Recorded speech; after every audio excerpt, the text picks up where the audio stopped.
નમસ્કાર મિત્રો, આજે આ ગાંગીને જે એના બાબાએ કામરૂ દેશની જે વિદ્યા શીખવાડી હતી ને કહ્યું હતું કે બેટા સારા કામમાં તું આ વિદ્યાનો ઉપયોગ કરજે, અને ગાંગીએ આજે એ જ કર્યું છે। અને જ્યારે દુકાળગ્રસ્ત આખું ગામ હતું ને તેમને પીવા માટે પાણી ન હતું, તો ત્યારે ગાંગીએ એક ઊંડા પાતાળ કૂવામાં જે પાણી હતું તેને બહાર લાવ્યું અને 50 બળદગાડા ભરી અને તે ગામમાં આવે છે। ત્યારે આજે ગામના માણસોના હરખનો કોઈ પાર નથી રહેતો, અને આજે હર કોઈ નાના બાળકથી લઈ અને ઘરડા વૃદ્ધ વડીલ સુધી બધા જ પોતાના બે હાથ સામે રાખીને ગાંગીને આશીર્વાદ આપતા કહે છે કે ગાંગી, તે આ ગામને જે સુવિધાઓ પૂરી પાડી છે ને એ બદલ ભગવાન કરતાં પણ આજે તારું સ્થાન અમારા માટે ઊંચું છે। જ્યાં દીકરી ક્યારેય તને કોઈ દુઃખ ના પડે અને ભગવાન હંમેશા તારી રક્ષા કરે। ત્યારે ગાંગી કહે છે કે ગામ લોકો, હવે તમે આરામથી અહીંયા રહો અને આરામથી પાણી પીવો અને આ અનાજ છે તેને ખાઓ। ત્યાં સુધી હું આજુબાજુના વિસ્તારમાં આંટો મારવા જાઉં છું કે આવું કોઈ બીજું તો એવું ગામ નથી ને કે જે આ રીતે ભૂખ અને તરસના કારણે પોતાનો જીવ ગુમાવવા બેઠું હોય। અને આમ કહીને ગાંગી ત્યાંથી ચાલવા લાગી। ત્યારે પેલા આપા આડા આવીને કહેવા લાગ્યા કે બેટા, આજે તને નહીં જવા દઉં, કારણ કે જો તું ચાલી જશે ને તો મને એમ લાગશે કે મારી દીકરી આજે ફરી મારા આંગણેથી ચાલી નીકળી। ત્યારે ગાંગી કહે છે કે આપા, તમને વચન આપું છું કે 5 દિવસ પછી હું અહીંયા પાછી આવીશ, અને 2-4 દિવસમાં હું અહીંયા આંટો મારવા જરૂર આવીશ, કારણ કે મને એ તો ખબર પડે કે હવે અહીંયા પાણી ખૂટ્યું છે કે પછી અનાજ ખૂટ્યું છે। ત્યારે આ આપા કહે છે કે દીકરી, તું અમારા માટે સાક્ષાત જગદંબાનો અવતાર છે। હવે તું સારા કામ માટે જઈ રહી છે એટલા માટે તને રોકીશું તો નહીં, પણ તારું મન જ્યારે કરે ને ત્યારે અહીંયા આવી જજે। આ ગામ અને આ ગામના માણસો તારા છે બેટા। ત્યારે ગાંગી કહે છે કે ભલે આપા। આમ કહીને તે પેલા બળદગાડાઓની પાસે જાય છે અને કહે છે કે ભાઈઓ, અહીંયા કોઈને એ ખબર ના પડવી જોઈએ કે આ પાણી મેં કેવી રીતે બહાર કાઢ્યું હતું, અને ના તો આ ગામના માણસોને ખબર પડવી જોઈએ કે હું આવી વિદ્યાની જાણકાર છું, નહીતર કદાચ આ ગામ લોકો ડરી જશે અથવા તો ગભરાશે। માટે એમની સામું હું એક સાધારણ દીકરી તરીકે રહેવા માગું છું, અને હવે હું આજુબાજુના વિસ્તારમાં જાઉં છું, અને તમે હવે વિજયસિંહના રજવાડામાં પહોંચી જાઓ। ત્યારે આ 50 બળદગાડા કે જે અનાજ ખાલી કરી અને જે પાણી ભરી લાવ્યા હતા એ પાણીના માટલા ત્યાં નીચે ઉતારે છે, અને પછી વિજયસિંહના રજવાડા તરફ આ 50 બળદગાડા ચાલી નીકળ્યા। અને આ બાજુ ગાંગી જે ચાલતી આગળ જાય છે ને ત્યાંથી સંભળી બની અને આકાશ માર્ગે ઉડી જાય છે, અને હવે તે આકાશમાં ઉડી રહી છે, અને તે દૂર સુધી નજર કરી અને આજુબાજુના ગામડાઓમાં જુએ છે તો આજુબાજુના ગામડાના બધા જ ઘર ખાલી પડ્યા છે, એમની આજુબાજુ કોઈ રહેતું નથી, પણ ત્યાં મરેલા ઢોર ઢાખર અને ત્યાં માણસો પણ પડ્યા છે, અને ગીધડા ચાંચો મારી અને એ માંસને ખાઈ રહ્યા છે। ત્યારે આવા વગડામાં જ્યાં જોઈએ અને જ્યાં નજર કરીએ ત્યાં બસ આ જ ઘટના જોવા મળે છે। ત્યારે ગાંગીના આંખમાંથી આંસુ આવી જાય છે, અને તે વિચાર કરતાં કહે છે કે હે ભગવાન, એવું તો આ માણસોએ શું અપરાધ કર્યો છે કે તું એમને આટલી ભયાનક સજા આપી રહ્યો છે? હવે તો વરસાદ મોકલી દે મારા બાપ। અને આમ ગાંગી આવો વિચાર કરતી જાય છે અને આગળ જતી જાય છે, અને આમ કરતાં જેમ તે આગળ જાય છે એમ દુકાળથી ભરેલા ગામડાઓ વધતા ગયા, અને આગળ તો એક પણ ગામ નથી અને સાવ સૂકો રણ વિસ્તાર છે, પરંતુ દૂરથી એક કૂબો દેખાણો, અને આ કૂબાની ચારે બાજુ ગીધડાઓ અને કાગડાઓ કાવ કરી રહ્યા છે। ત્યારે ગાંગી વિચાર કરે છે કે એવું તો આ કૂબામાં શું છે, અને આટલા બધા ગીધડાઓ અને આટલા બધા કાગડાઓ ત્યાં કલબલાટ કેમ કરી રહ્યા છે? મારે ત્યાં જવું પડશે। અને ત્યારે ગાંગી ઉડતી ત્યાં પહોંચે છે, અને આ જે ઝૂંપડું છે તેની બાજુમાં દૂરથી બેસીને જુએ છે તો તેમાં 2-3 બાળકો છે અને એક માતા છે, અને હાથમાં તે લાકડી લઈ અને બહાર નીકળવાની કોશિશ કરે છે, પરંતુ જેવી તે બહાર નીકળે છે એની સાથે તેના ઉપર લગભગ 20-30 જેટલા ગીધ છે અને કાગડાઓ છે કે જે પોતાની ભૂખને સંતોષવા માટે આ જીવતા માણસોને ચાંચો મારે છે।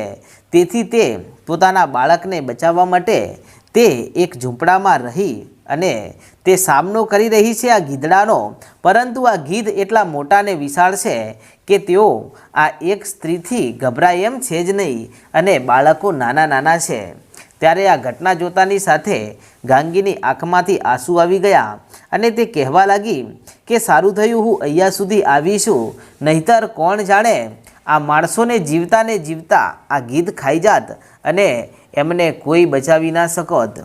અને પછી ગાંગી ત્યાંથી પોતાના અસલી સ્વરૂપમાં આવે છે અને જેવી પોતાના અસલી સ્વરૂપમાં આવી અને આ કૂબાની તરફ ચાલતી ચાલતી જવા લાગીને ત્યાં તો પેલા ગીધડા આ માણસને જોઈ જાય છે અને ગાંગીને જોતાની સાથે તેમને એમ થઈ ગયું કે આ કૂબામાં રહી એ સ્ત્રી હાથમાં ના આવે તો કાંઈ નહીં, આ સામે રહીને એને આજે ખાઈ જઈએ.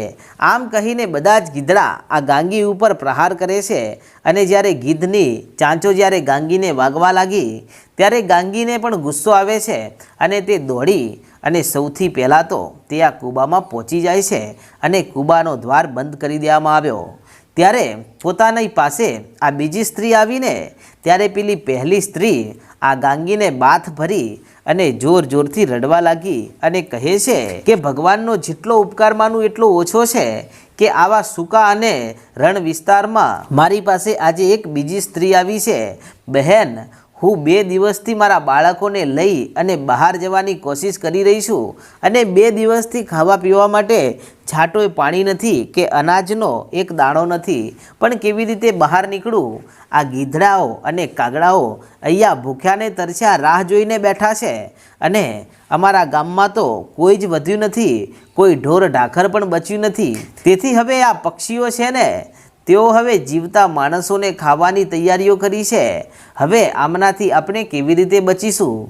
ત્યારે ગાંગી એટલું કહે છે કે બહેન, તું ચિંતા કરીશ નહીં, તને બચાવવા માટે તો હું અહીંયા આવી છું અને ગમે તે થાય, પણ હવે તારા બાળકોને અને તને જો આ પક્ષીઓની એક ચાંચ અડવા દઉં ને તો મારું નામ ગાંગી નહીં, તું મને હાથમાં લાકડી આપ. અને પછી ગાંગીએ પોતાના હાથમાં લીધી લાકડી અને પછી આ જે ગીધડાઓ હતા ત્યાં ગાંગી બહાર નીકળે છે અને બહાર નીકળી અને જેવી તે લાકડી લઈને બહાર આવી એની સાથે એકી સાથે બધા ગીધ તેના ઉપર તરાપ મારે છે. ત્યારે ગાંગી લાકડીથી આ બધા જ ગીધોને ભગાડવાની ઘણી બધી કોશિશ કરે છે, એમ છતાં પણ તેઓ ભાગતા નથી ને તે પાછા પગે ચાલી જાય છે અને એમ કરતાં કરતાં 1 2 4 10 20 એમ કરતાં કરતાં ટોળે ટોળા ગીધના આ ગાંગી ઉપર મંડરાવા લાગ્યા. ત્યારે પેલી બાઈ કહેવા લાગી કે બેટા, તું અમારા માટે તારો જીવ જોખમમાં મૂકવા ખોટી આવી છો. હવે લાગતું નથી કે તને આ ગીધડા છોડે, હવે તો તને મારી નાખશે. અને આમ જ્યારે એકી સાથે બધા જ ગીધ ગાંગી ઉપર પ્રહાર કરવા ગયા ત્યાં તો ગાંગીએ લાકડીને પોતાના બાજુમાં છૂટી નાખી દીધી અને પછી તેણે પોતાની આંખો બંધ કરી અને હાથમાં એક મુઠ્ઠી રેત લીધી અને રેત લઈને કહે છે કે બાબા, આજે તમારી બીજી વિદ્યાનો પ્રયોગ કરું છું અને જો આજે એ પ્રયોગ નહીં કરું ને તો હું તો મરી જઈશ, પણ મારી સાથે સાથે આ જે ગરીબ માસૂમ બાળકો છે અને એની માતા છે ને એ પણ નહીં બચે.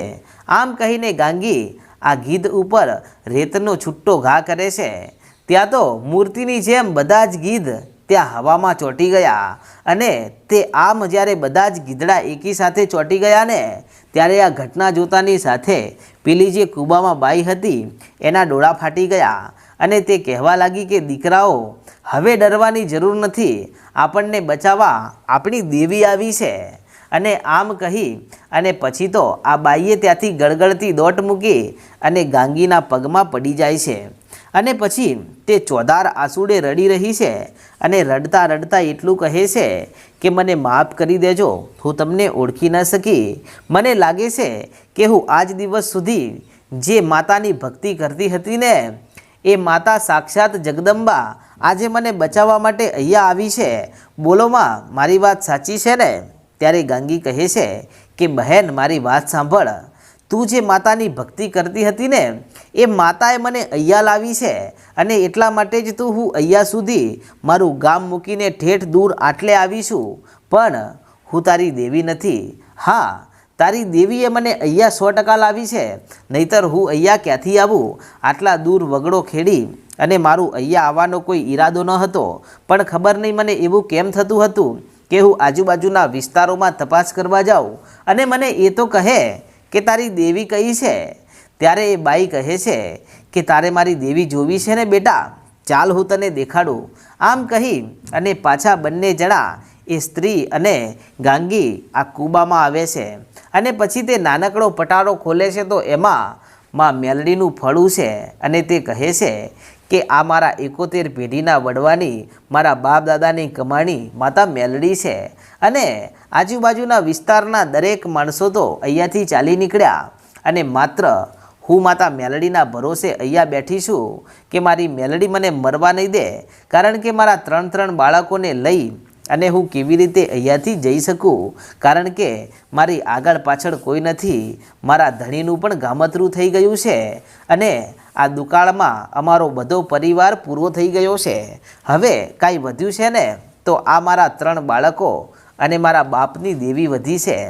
ત્યારે ગાંગી કહે છે કે તો બહેન, તારી એ માતા મેલડીએ જ મને અહીંયા સુધી મોકલી છે, તું ચિંતા કરીશ નહીં, ચાલ મારી સાથે, હું તને એવા ગામમાં લઈ જાઉં કે જ્યાં તને ખાવા પીવાનું મળી રહેશે અને પાણી પણ મળી રહેશે.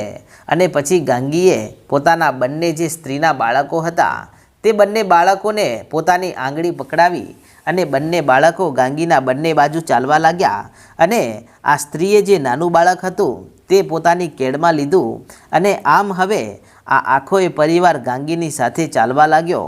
ત્યારે ગાંગી હવે ત્યાંથી ચાલતી ચાલતી આગળ વધી. ત્યારે પેલી બાઈ પૂછે છે કે હે બહેન, તે આજે પેલા બધા ગીધડાને ચોંટાડી દીધા, એ શું હતું? મને લાગે છે કે હજી સુધી તમે દેવી થઈ અને મારી સમક્ષ તમે આડો પડદો કરી રહ્યા છો. ત્યારે ગાંગી કહે છે કે બહેન, એવું કાંઈ નથી, હું કામરૂ દેશની વિદ્યા જાણું છું ને, એટલે તને બચાવવા માટે કરી અને આ બધા ગીધ મેં ચોંટાડી દીધા છે અને આપણે અહીંયાથી ચાલી નીકળશું ને એના પછી તેઓ પાછા આપોઆપ જે પરિસ્થિતિમાં હતા એ રીતે આઝાદ થઈ જશે. આપણે એમને મારી નથી નાખવા, કારણ કે તેઓ પણ આ દુકાળગ્રસ્ત પરિસ્થિતિને ધ્યાનમાં લઈ અને ખૂબ જ ભૂખ્યા છે ને, એટલે આવું કરી રહ્યા છે. પણ હવે જ્યારે તું અહીંયા નથી રહી અને તારા બાળકો અહીંયા નથી ને, એટલે તેઓ પણ અહીંયાથી બીજા વિસ્તાર તરફ પોતાનું પેટ ભરવા માટે ચાલી નીકળશે. હવે ડરવાની કંઈ જરૂર નથી. અને આમ આટલું કહી અને ગાંગી અને પેલી સ્ત્રી અને એના બાળકો ત્યાંથી ચાલી નીકળે છે અને સવારના ચાલતા ચાલતા તેઓ હવે સાંજ પડવાની તૈયારી છે. અને ગાંગીએ જે ગામમાં જે 50 બળદગાડા ભરી અને જે અનાજ આપ્યું હતું અને 50 બળદગાડા ભરી અને જે પાણી આપ્યું હતું એ ગામના ઝાંપે ગાંગી આ સ્ત્રીને અને એના બાળકોને લઈ અને પહોંચે છે અને ત્યાંથી ચાલતી ચાલતી ગામમાં આવે છે. ત્યારે સામે પેલા આપા બળદગાડું લઈને મળ્યા. ત્યારે ગાંગી કહે છે કે આપા, ક્યાં ચાલ્યા છો બળદગાડું લઈને?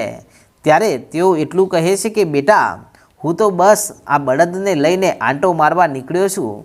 હવે કાંઈ વધ્યું તો છે નહીં, ખેતરમાં કાંઈ ઉગ્યું નથી, તો પછી હવે કામ તો શું કરીએ? ત્યારે ગાંગી કહે છે કે આપા, આજુબાજુના વિસ્તારો તો ખાલી થઈ ગયા છે, પણ માત્ર આ એક પરિવાર બચ્યો હતો અને તેઓ જીવતા હતા એમ છતાં ગીધ અને માંસાહારી પક્ષીઓ તેમના ઉપર તરાપો મારી રહ્યા હતા. માટે એમને બચાવીને અહીંયા લાવીશું, તમારા ગામમાં રાખશો. ત્યાં તો આપા હસવા લાગ્યા ને કહે છે કે દીકરી, આ આખું ગામ તે બચાવ્યું છે, આ ગામનો હકદાર તું છે અને તું અમને એવા પ્રશ્નો પૂછે છે કે અમને અહીંયા ગામમાં રાખશો ખરા? અરે રાખવાના નહીં, મારા ઘરે લઈ જાઉં, ચાલ.